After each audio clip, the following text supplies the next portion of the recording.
You guys, I have a confession to make. I am addicted to unboxing TVs. I'm an unboxing addict. It's like a Christmas present or a birthday present every time I do it. Usually very exciting, but this is the one I'm most excited about.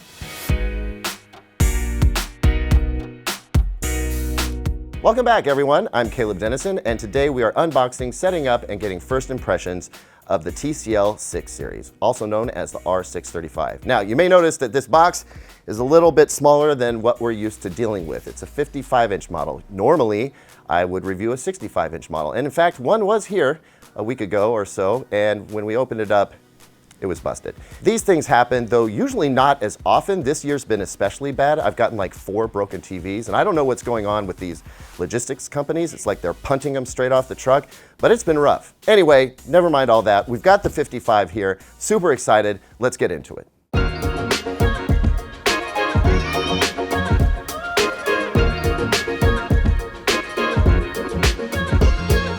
Here's everything that comes in the box. You get 2 feet, 4 screws for those feet, batteries, the Roku remote, which is a voice remote, by the way, power cable, and some product literature.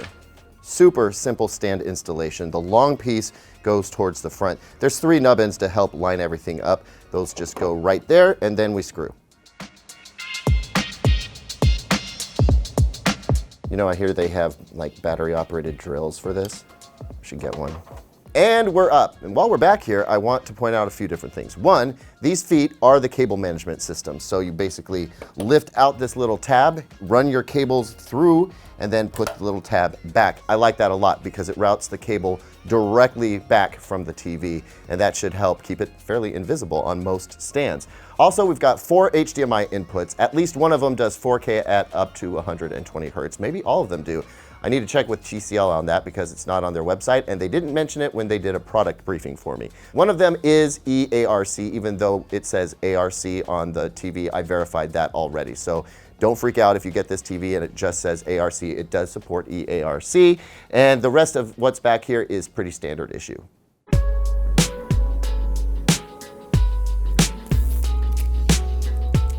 And here we are, and really not a bad looking TV.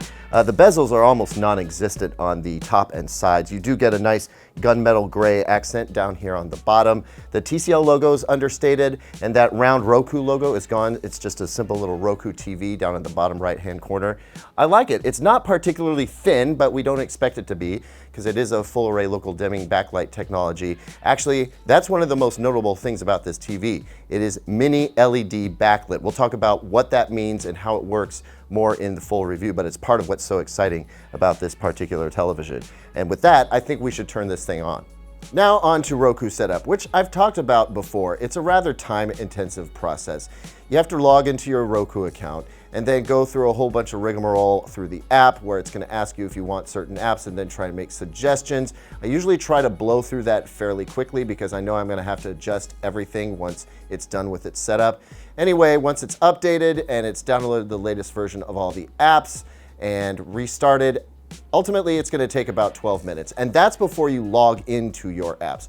I got some stuff to say about the state of Roku today, but I'm going to leave that for the full review because I really want to get on to picture settings. So for picture settings, those of you who watch these videos know, we need to go into SDR, HDR, and Dolby Vision separately to make sure everything's adjusted the way we want it. So here I have an SDR YouTube clip. I'm going to go ahead and pause that and just focus on the settings. We'll go down to the picture settings section, and out of the box it's in low power mode, which we don't want. That will limit brightness. So we're going to start with movie. That's usually the most accurate out of the box. Local contrast by default is set to high, and I'm going to keep that default and toy around with it as we go through the review process. All of this looks fairly standard for a movie mode on a TCL TV. I'm not going to mess with any of this stuff. I love that action smoothing, action clarity, and LED motion clarity are all turned off by default. Normally we have to go into those and turn them off. That's wonderful. I'm highly encouraged by that. So we're done for now with the SDR stuff. Let's get into HDR. So I've started an HDR video again on YouTube, and I've paused it so that we can just focus on the settings. Out of the box, it's in dark HDR mode, which is a good sign. I think that since we picked the movie mode, it's also picking the dark HDR mode. You can see here that bright HDR, normal HDR changes the color temperature dramatically. I might want to play around with adjusting normal HDR depending on the brightness that I need for the television, but we'll keep it at dark HDR for the moment. I want to go into other picture settings, local contrast still high, backlight all the way up to 100, which is what we would expect. Contrast at 100, also expected, and action smoothing, action clarity, LED motion clarity, all off by default. I love it. Now we want to check out the picture settings for Dolby Vision, and there's a couple of different ways you could do this. You could go to Netflix and pick your favorite Dolby Vision enabled title, or on a Roku TV like this, you can just go to the Dolby Vision channel and start something up. It'll go into Dolby Vision right away. We get into the picture settings. It looks like it's in normal Dolby Vision by default, so let's go into picture settings. Looks like we have a bright mode, normal mode, and a dark mode. Even though I've picked dark mode in the others, I'm gonna go with normal on this just to kind of toy with stuff. Now in normal mode, it looks like we have medium action smoothing, medium action clarity, and LED motion clarity. Let me go back to Dolby Vision Dark, and it's all off. Okay, so it's presuming that if we're in those darker modes, we kind of want the standard movie mode presets where we turn off all of the action smoothing. So instead of just leaving this, I'm really gonna go into normal. I'm going to change the color temperature to warm. So that's going to mimic movie mode. And I'm going to turn action smoothing and action clarity off. That is more in line with what I would want from a Dolby Vision normal mode. Now you can choose to do what you want, but I definitely recommend turning off the action smoothing and action clarity and LED motion clarity if it's ever on by default, because that's going to give you some soap opera effect. You can tweak it a little bit, but for the purposes of my reviewing, I always turn that stuff off. So first impressions, I've got some work to do. Like, don't get me wrong, this TV looks great right out of the box. It's doing some things very well. Black levels look awesome. I guess I just kind of expected it to be a little bit brighter. And by that I mean, I think I expected brighter specular highlights in HDR. It does get bright, it's just when and where it chooses to get bright, I haven't been able to compute.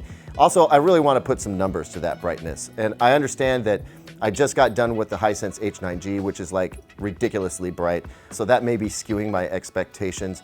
I will say this, the TV looks really, really good, and the value is there undeniably. $650 for a 55-inch, $900 for a 65-inch, with the picture quality that I'm seeing so far is absolutely going to be awesome. I guess I'm just sort of trying to put this on a track with some of the other TVs that I've seen. So I'm really interested to dig deep, take some measurements, and find out where this TV is gonna fall in our full review. Thanks as always for watching, everyone. What do you think about the TCL 6 series so far? Drop me a comment down below, like, subscribe, hit that notification bell, and as always, visit digitaltrends.com for the latest tech news and reviews.